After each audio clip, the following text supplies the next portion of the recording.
All right, with that, we're going to get started. Some people might join a little into the webinar, but welcome everybody. Today we're going to talk about the CFO's playbook, especially focused on life sciences companies, biotechnology companies, all of which, everybody has to understand that this is a very uncertain industry, and there are several things that drive that. And we're going to go into that and also learn the way to navigate through that uncertainty. It's not going to disappear. It's not going to go anywhere, but you can have certain tools and systems and frameworks in place so that you can navigate it without feeling like you don't have the capacity or the tools to run with it. Okay. So with that, I welcome everybody. I see Kostya joining. Welcome. And we're going to get started. Right. So welcome to the most uncertain industry in the world. Life sciences is certainly an industry that has a lot of variables, and they're pointing from multiple directions, and we're going to learn how to manage that. Again, we're not going to make uncertainty disappear, but we can get some confidence and systems in place to navigate through it. All right, so let's look at the evidence. What are we dealing with? First, we have regulatory compliance, which is complex on its own. Supply chain management. We have quality control assurance. We have project planning and reporting, data management and integration, especially with the FDA. Grant application and management, financial management and operations, laboratory and equipment management, headcount attraction, retention, and contracting, raising capital, managing funding, and investor relations. And all of this while running clinical trials. So it's not an easy task. You have a lot of variables that you have to have systems, processes to help you out. And obviously, sometimes as you grow, you're going to need a team, whether it's full-time or not. So with that, let's jump into some numbers. On average, a life sciences company has to raise between 5 and 8 times, considering that the lifespan of a startup that successfully exits or stabilizes the revenue is between 10 and 15 years. So you have to anticipate that there's going to be several rounds of funding, and you need to have that very clearly. Second is the average, or well, the median, not the average. The median cash runway is only 12 months. It went down in 2021. It was 16. If you grab all of the companies, half of them have less than 12 months, and half of them have more than 12 months in runway, which is telling, especially if you're entering into clinical trials. And 82% of businesses that fail due to poor cash management. This is 4 out of 5 companies that fail. The core reason is poor cash management. And that can come in different ways. We're going to go through them in a second. But the idea here is to really, really frame everything around cash is very important, and it's very limited, especially when you're running a life sciences company. It's particularly much more hard to manage it if we don't do the right things beforehand. Not during. If it's during, it's a little harder. The thing is with that this applies to every single player in the industry. So it's not just you that's going to be affected by this, it's everyone that's going to be affected by this. And so if that's the reality, competition, other players, whether you have an ideal product or not, are going to be affected by these statistics. Whether it's deliberate by letting go of certain capacities, not hiring early or hiring too late, or because regulation, supply chains can change, and that will affect everyone, right? So I want to start by framing everything around how would you do things differently if you knew for a fact that things were not going to be as planned. Like, just imagine that you're going on this is a journey, right? You're starting a journey, and you know for a fact that there's going to be certain obstacles, certain things that are going to come up, events that are out of your control, that you know for a fact are going to happen. How would that change your perception on that journey? And the reality is that many startups, and this goes, it's very broad, but every startup usually starts like this. This is their dashboard.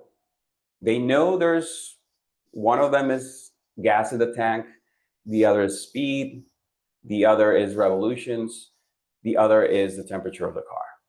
But if you don't have a dashboard that tells you where you are, when you need to, fill up the tank, or if you're going too fast, meaning you're spending too much money, then you're going to be driving blind, and your journey is going to become even more difficult.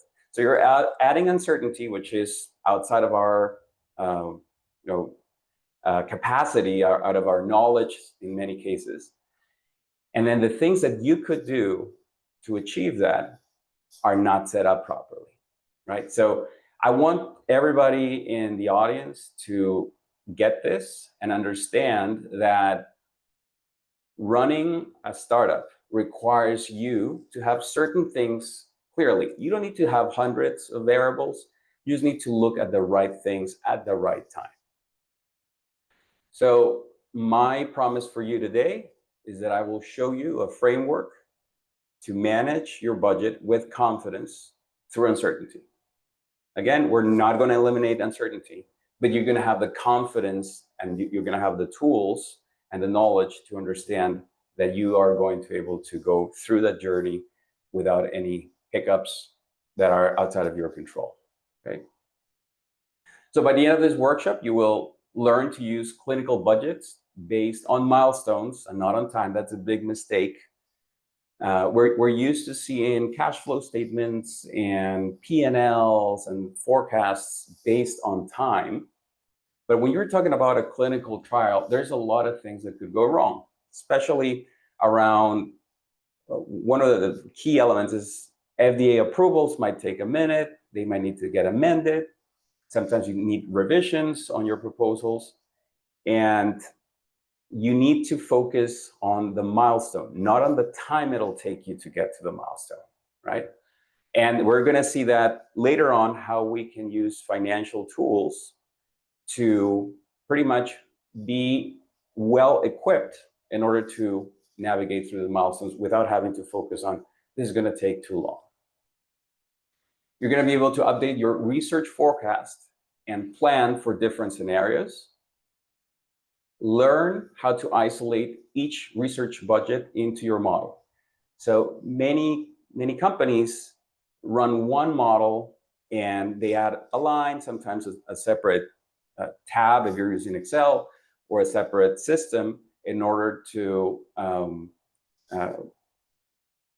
oversee and manage that clinical budget.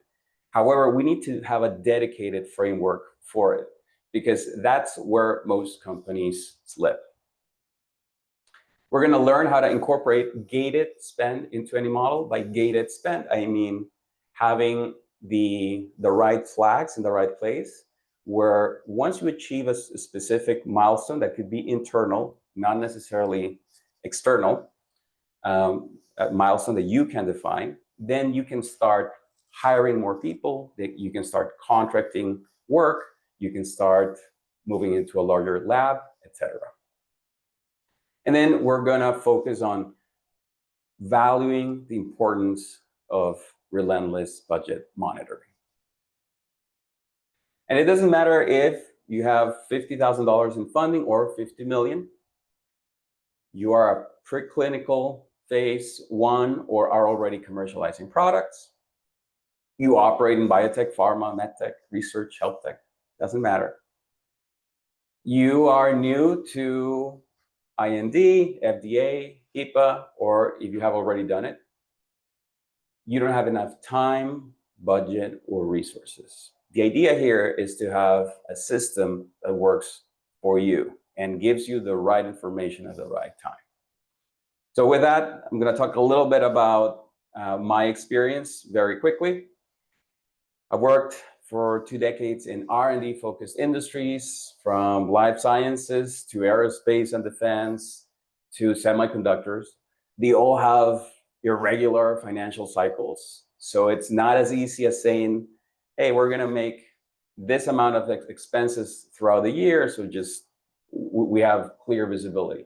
They're highly regular, and because they're highly regulated, it's sometimes very challenging to be able to be successful. And that's been my experience for the last 2 decades. So I've learned a thing or two about how to navigate those waters. I've worked at the intersection of cash management for these companies, R&D, and then financial controls, which allowed me to very clearly hone in how to manage runway, not just during the moment when you're already spending, but before. And I think that's going to be a critical part of today's presentation. And finally, I've raised $200 million. I've added $157 million in runway to several companies. So overall, the value that's been created in my tenure, it's been about $357 million. And I've turned around or rescued 8 early stage startups that had no proper cash management systems. All right, with that, let's reframe budgets. And I'm going to start with what I consider, if there's ever a poem for finance, it'll be this. Revenues are vanity, profits are sanity, but cash is king. Cash is a very important component beyond being able to sell millions of dollars. If you don't have the right cash management abilities, it doesn't matter if you sell 1 million, 10 million, or 100 million. We've seen companies that are larger than that selling billions that are not able to cash flow properly. Same thing with profits, right? You can have very strong profits, but if you don't manage your cash correctly, those profits are not going to be there at the end of the month. All right, so with that, I'm going to jump directly into what are the common pitfalls on budgeting and forecasting and how we can do very specific actions that are very easy to incorporate in order to extend your growth, double your growth, triple your growth. In many cases, just become, you have like infinite runway in the sense that you get to a point where your revenues are able to finance your operation moving forward. So starting with early stage. Common pitfall number 1 that I see is quoting without locking the price. So let's say that we go and we ask for a CRO to give us a quote, and we get the quote. But if we add time to that, we're very early stage and we want to just have an idea of how much it'll cost.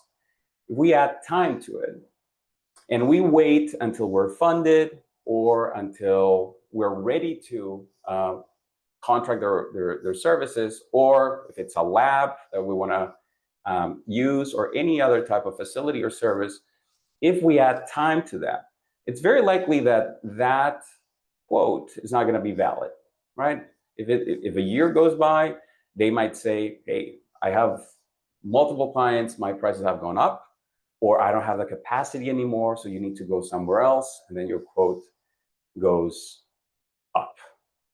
And this is very, very common. You know, one of the homeworks most founders do is, hey, I'm going to make a list of all my expenses, get some quotes, and with that, I'm going to get an idea of the investments I need. But by the time they need to make that expense, prices are gone up. Maybe some of the companies, some of the providers have disappeared, or they've just increased their prices. So what we want to do is lock in the price. Some of you might be asking, well, David, how can you do that if I'm such a small company, right? I don't have the leverage. I don't have any past experience or history with these vendors that are offering me the service, and I want to lock in the price. So we're going to get to that. First of all, you can convert the quote into a blanket or call-off PO. This is basically, you go to the vendor and tell them, this is the entire volume I'm going to need at this specific time. And so when you quote a larger number, you're clearly going to get a better price, but also you're going to have spaced out purchases. So the vendor is going to be more likely than not to lock in the price. And you can, with that, cap the volume. So instead of saying, I'm going to buy X amount of services or Y amount of products from you, what I'm going to do is I'm going to tell you everything I need for the next couple of years, right? Not just a one-time purchase, but throughout the life of my clinical trial or my research. And I'm going to tell you the entire amount. And with that, I can lock in a price with you and maybe even start making smaller purchases early. And the vendor is more likely than not going to be honoring that contract if you're already spending smaller amounts early. And that leads me to the second solution. You can negotiate an escalation cap clause. If you see the pi symbol there in economics, for those of you who like economics, pi is the symbol for inflation. So basically you can tell them, hey, can I lock in a price and have a contract with you with an inflation clause in there, so that they can say, well, that makes sense. I'm happy to sign it. And whenever you're ready, we'll just add whatever inflation there is, plus 2%, plus 1%, whatever it is. With that, you have information.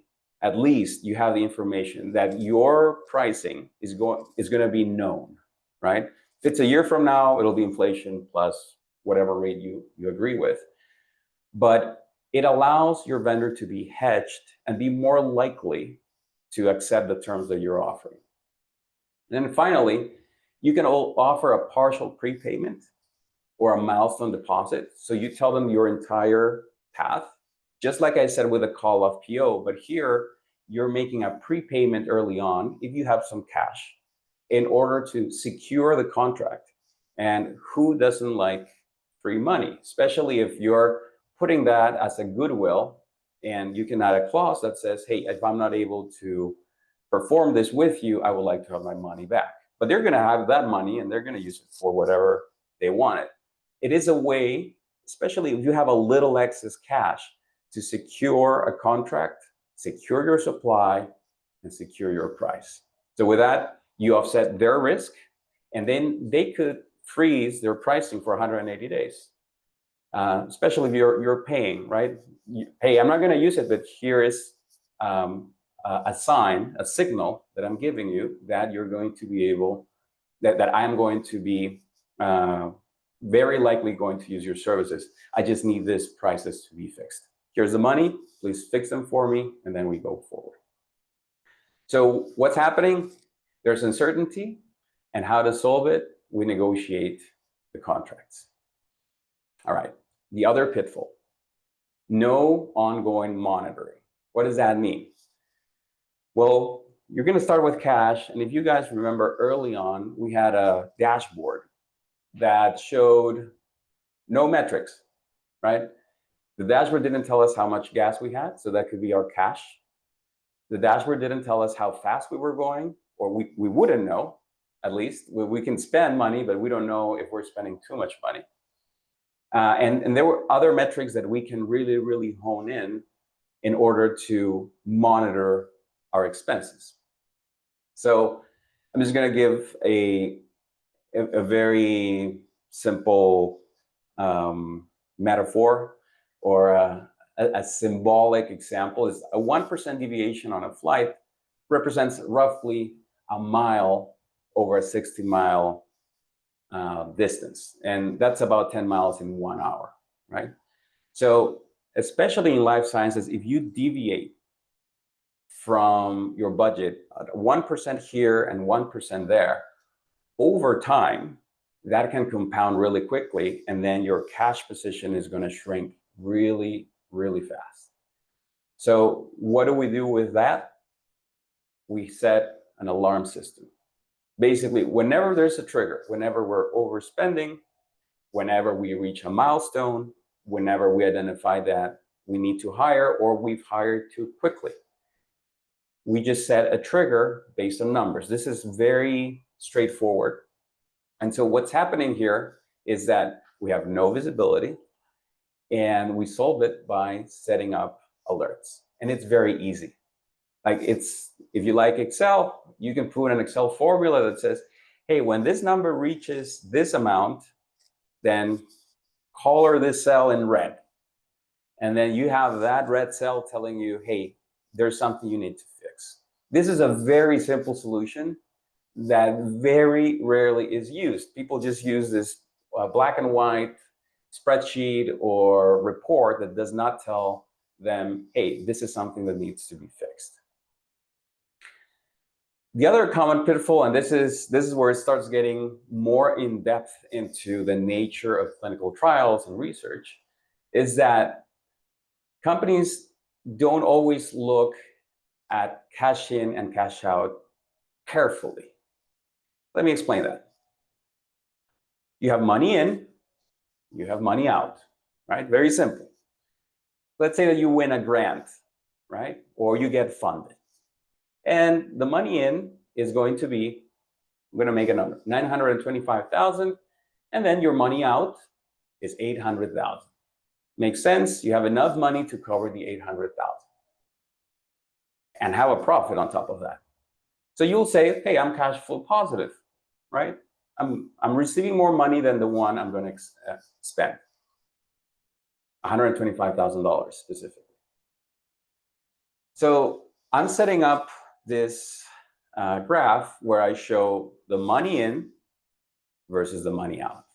If you look at the first stages, right, and I'm looking at the stages inside of a clinical trial stage or a phase, what you're going to see is that in the first stage, the amount of money that's going out, usually because you need to hire certain services ahead of time, do certain prepayments, buy inventory, recruit, hire people, etc., is usually higher in the beginning.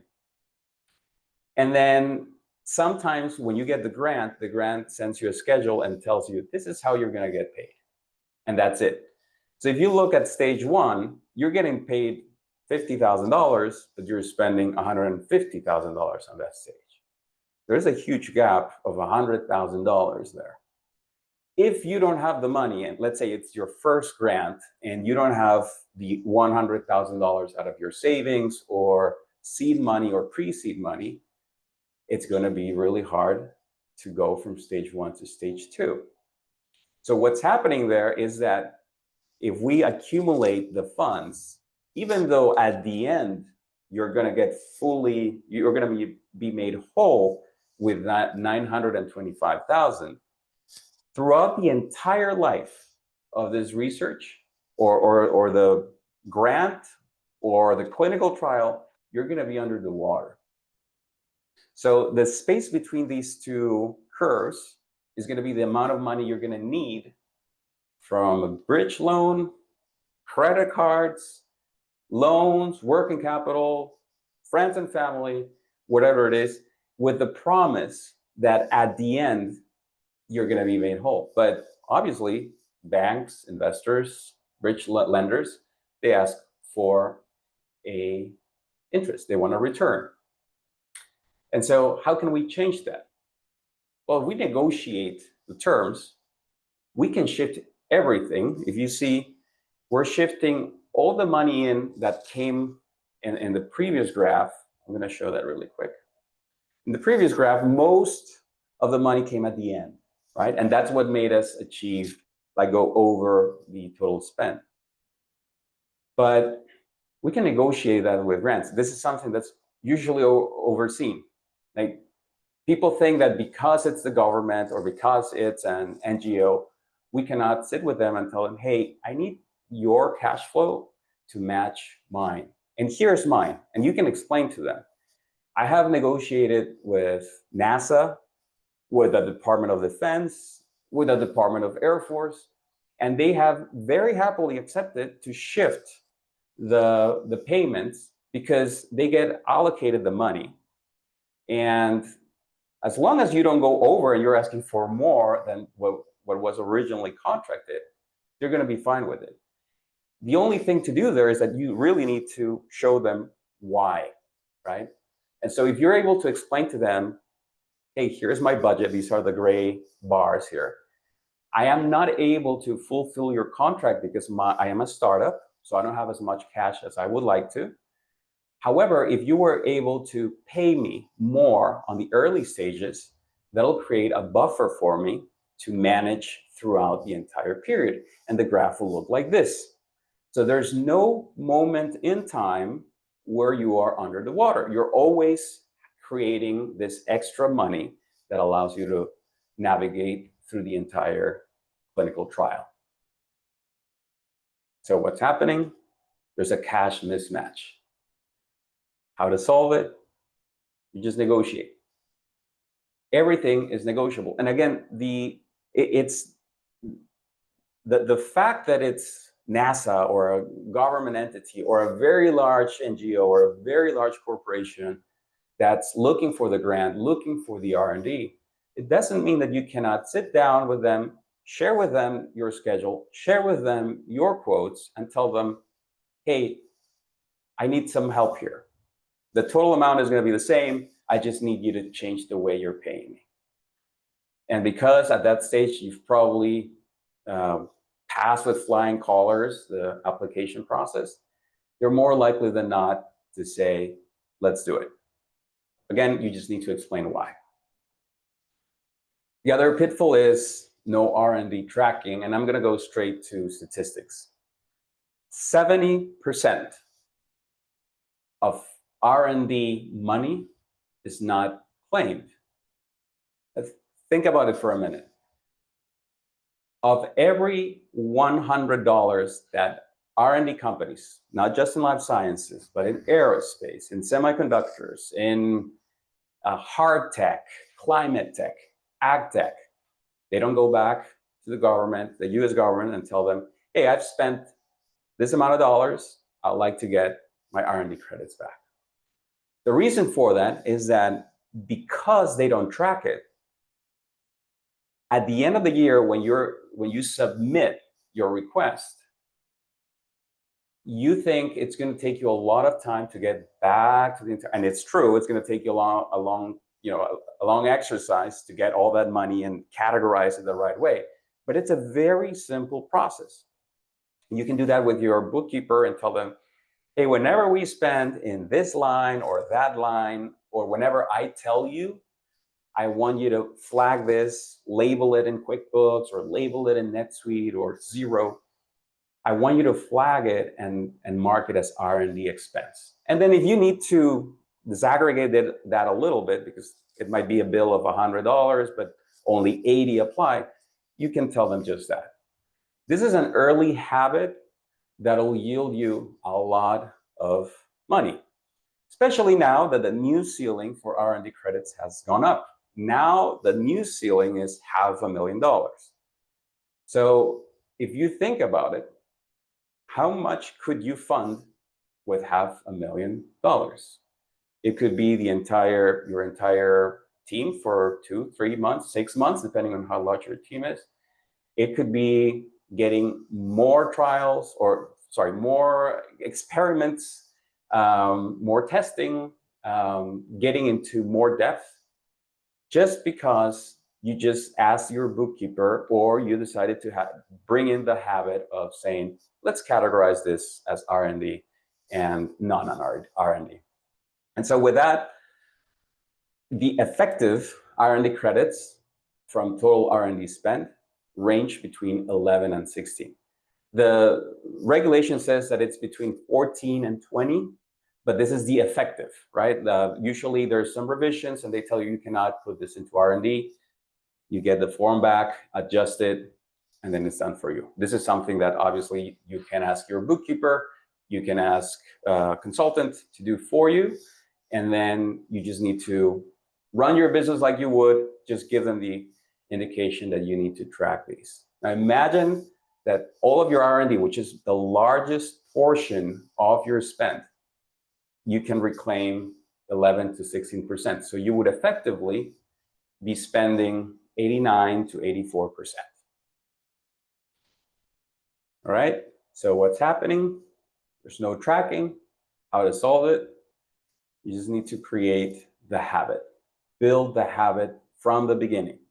It's going to compound and it's going to give your company more air, more breathing room, and over time that could add up to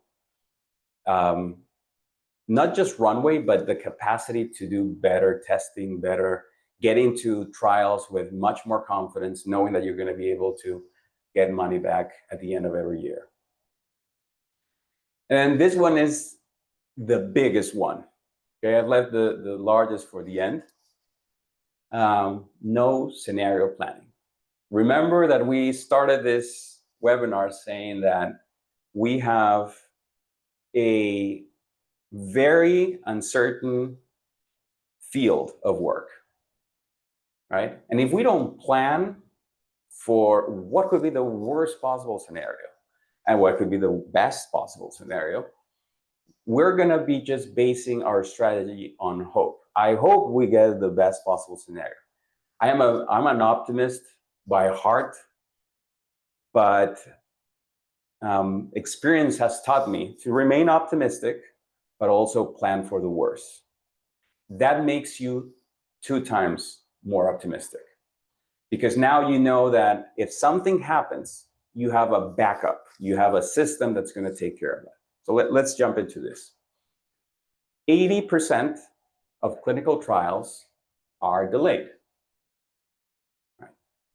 So, I mean, I'm sure some of you might think, well, I'm part of the 20%, and kudos to you, but you have to go through several clinical trials. If you can come out of those 4 or 5 clinical trials, get FDA approved, and then have the ongoing monitoring on your already commercialized product, like the chances are really slim that you're not going to be delayed in all of these. The other way, without having to stress about like I'm going to make it and everything's going to run smoothly, is to think, how can I plan so that if that happens to me, I'm in a much better position and I can just focus on my clinical research. I can focus on my R&D. 76% of phase 1 to phase 4 trials need at least 1 amendment, at least 1, right? So again, this numbers also resonates with the fact that you can have everything sorted out. You can have the best attorneys. I've seen this happen more times than you can imagine. Hundreds of thousands of dollars on filing fees from legal vendors, and still you're required an amendment. This is nothing to do against, have nothing against attorneys. I work with quite a bit of them, but the fact is that regulation changes. Timing, sometimes the time it takes you to produce the right information or to have your systems in place, especially in regards to HIPAA and data integrity, it might take you a while, and by the time you submit information, it might be too late, or regulation has changed, or there's a shift in your business that requires more attention than submitting this properly. Imagine that you're applying for a grant while you are applying for an FDA approval. That's not an easy water to navigate. All right, so I'm showing this graph, which shows basically the spend of this is a mock company, but they have a clinical trial, and I'm just making it up that they're going to spend $6.5 million. And if you see, the line goes up very, like almost vertically, right? It has like a high slope, and then it flattens because you don't spend anything beyond that. However, if we think, hey, 80%, it's not 10, right? It's not even like 20. It's 80% of companies are going to be delayed. What really happens is this. So you might say, well, David, I'm spending slower, right? I'm getting to the full 6 million, but I'm spending it slower. Isn't that better? And this is what you can expect in real life, right? You're going to spend slower on your clinical trials. However, if you run a Monte Carlo simulation, you compare the two, right? You can have different scenarios of, well, the first stage gets delayed, but the second doesn't, or I do this faster and the next one takes a minute. If you use the right information from the industry, knowing that the industry is highly regulated and highly uncertain, your graph is going to show you something like this. You're still spending the whole 6 million, 6.5 million, but you're spending it, yes, slower. But here's the kick. That arrow shows you when you would be supposed to stop spending. And this area right here is where you actually stop spending. This is all based on industry information. So what's happening between those two is a gap. You have 9 to 11 months it's taking you 9 to 11 months to spend that money. Great. However, you probably have payroll. You probably have some fixed costs. You might have a lab rental. You might have already booked some subjects for your next phase of your trials. And now you have to reschedule that, right? So you're going to have to carry those fixed costs plus the amendment costs. You have to go back and say, okay, let's submit it again and go with the flow. But now everything has been pushed, right? So if you have an amendment on your phase 1, everything else is going to happen later. And if you have an amendment on phase 2, then this is starting to compound over time, and that's where we get this graph right here, right? And the best way to focus on this is to run a Monte Carlo simulation, put your variables in, and see what the real length of your clinical trial is going to be. Now, one key part here is that when you do this, you can actually go to investors and tell them, yes, my clinical trial budget is 6.5 million.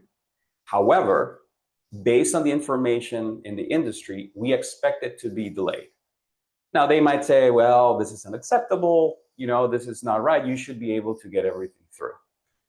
But if you bring in these sovereign statistics and add the element that some of these are completely out of your control, then they might say, you're actually doing a pretty good job at telling me what to expect, right? You're telling me that's going to take longer. Even though the budget is the same, it might take longer and it's going to cost more because of these delays.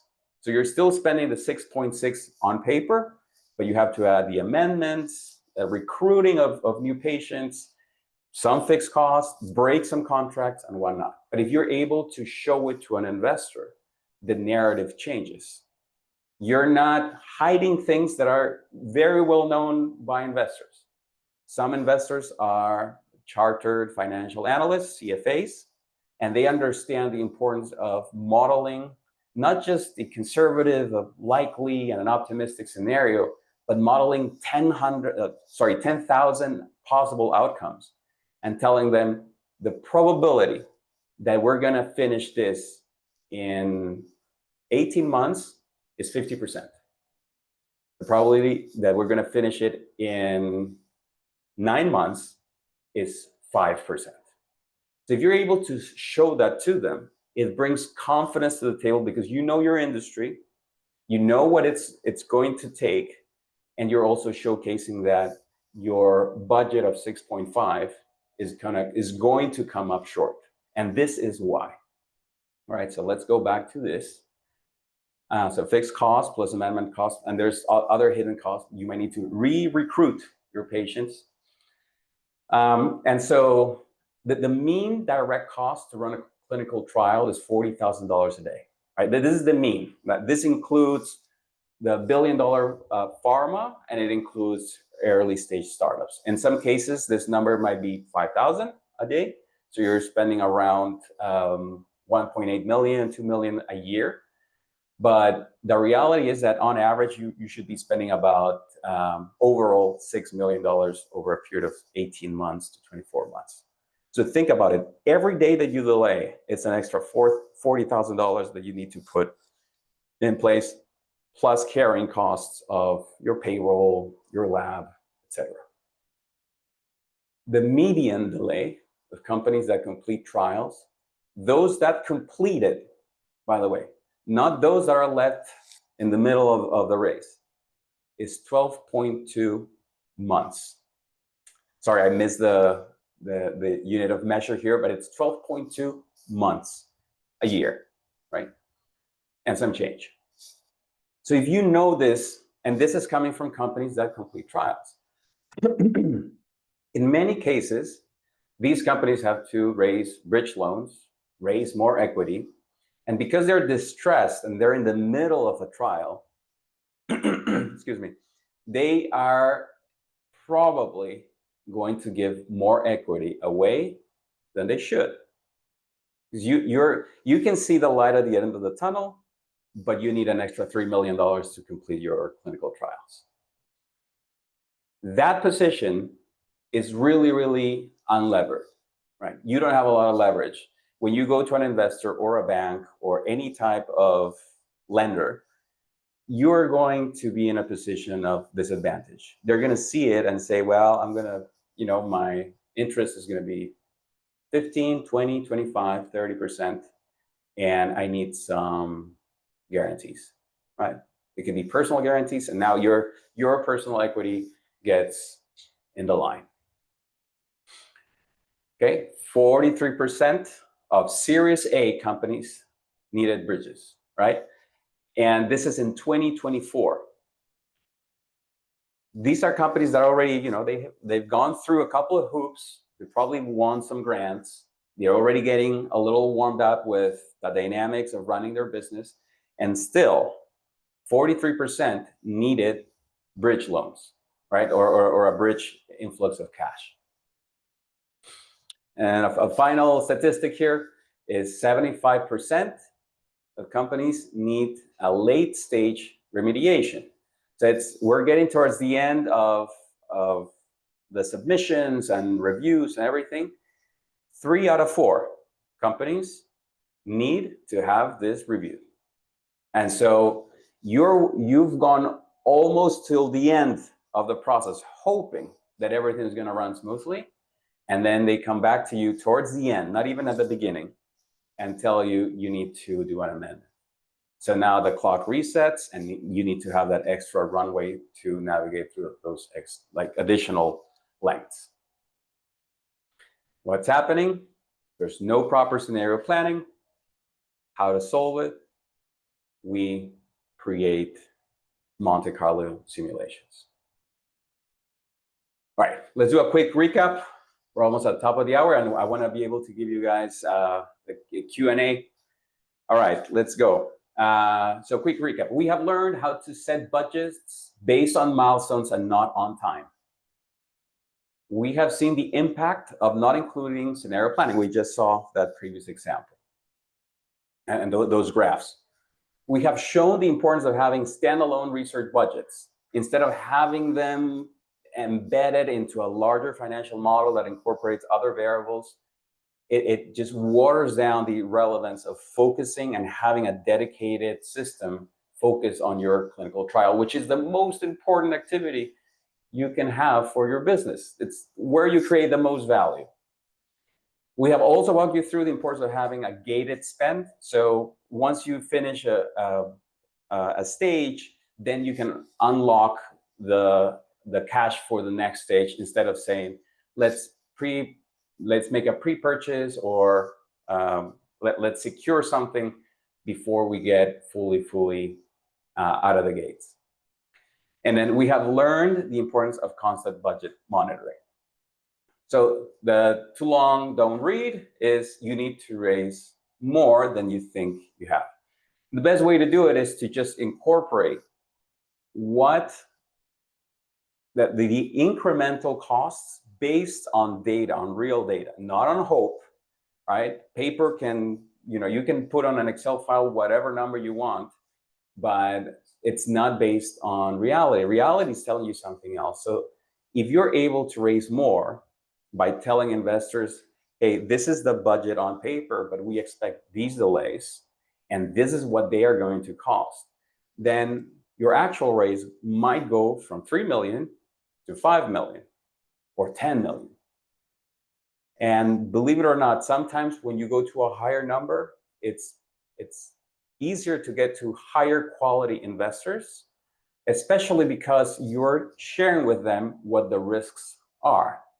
And then it's up to them to say, hey, this is a much more comprehensive analysis than all the hundreds or thousands of pitches we receive, where there's just a cash flow, where there's rainbows and butterflies, and everything runs smoothly throughout the 18 months that a phase 1 trial takes. And that's not always well taken. Okay? So I want to ask all of you, I think we have some space in the chat, if your time in this webinar was worthwhile. You can answer in the chat if you or raise your hand. We have the other question I want to make to you guys is, did you learn something you didn't know before this webinar? And then, oh, thank you, Leonardo. Thank you. Did you learn something you didn't know before? And then, can you see yourself doing things differently now that you have this additional information? I certainly hope. There you go. Very good. Budget management, Monte Carlo simulation. Definitely. Great. Appreciate that. Right. Can you see yourself doing things differently? I certainly hope so. So this is the part of the offer that we usually do at the end. This is our value. This is where we can create the most value for companies, which is building the investor-ready financial model that incorporates Monte Carlo simulation, and it's dedicated for life sciences companies. Right? We focus on highly uncertain industries. We're not using templates. We're not using copy paste previous models. We're building it with you, with your revenue model, and we're bringing in all our knowledge in the industry.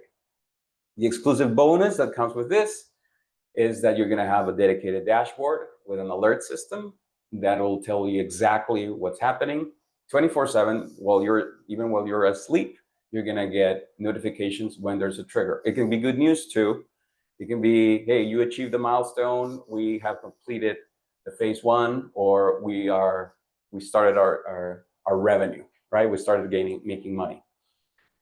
You're going to get emergency support, especially when you need it the most. If your cash position falls under 90 days, we call you and set up a dedicated cash emergency planning session within 24 hours. So we get notified, and then we tell you, hey, we need to work around this. You have a 24/7 Q&A Cash Centurion, which is a tool we have developed. It replaces a fractional CFO. This is a 90-day free trial. Basically, you can ask it any question about your model and get an answer. You don't need to plug anything or ask an analyst. This is all done for you. You can ask it questions about what's your runway, how much I'm spending, what was last month's spend, and then you're going to get an answer. And we do the notifications via Slack, but we can do them in other systems as well. We can do email. You have access to discounts from our partners. We have special discounts for these portals. They're super helpful, and we have a partnership in place with all of them so that you can get the best possible value out of our service. And then you have the referral rewards program. If you recommend somebody to us and they keep Centurion AI for 3 months, you get a month free. Our guarantee is that you get unlimited model reviews until you complete your raise. So if you need to make changes, adjustments, investors ask you for a special schedule, we're there for you, because we're committed to getting you to the next phase of your business. All right, so in summary, you get a full financial model, the live cash dashboard and alerts. That's part of the bonuses. You get an emergency support, free trial of Centurion AI, which replaces a fractional CFO, access to partner discounts, and referral rewards program. You can visit us at suma.consulting, and if you don't like to type, you can scan this QR code to see part of our offering on our website. These are our sources for today. I'm going to leave this here. It's time for the Q&A.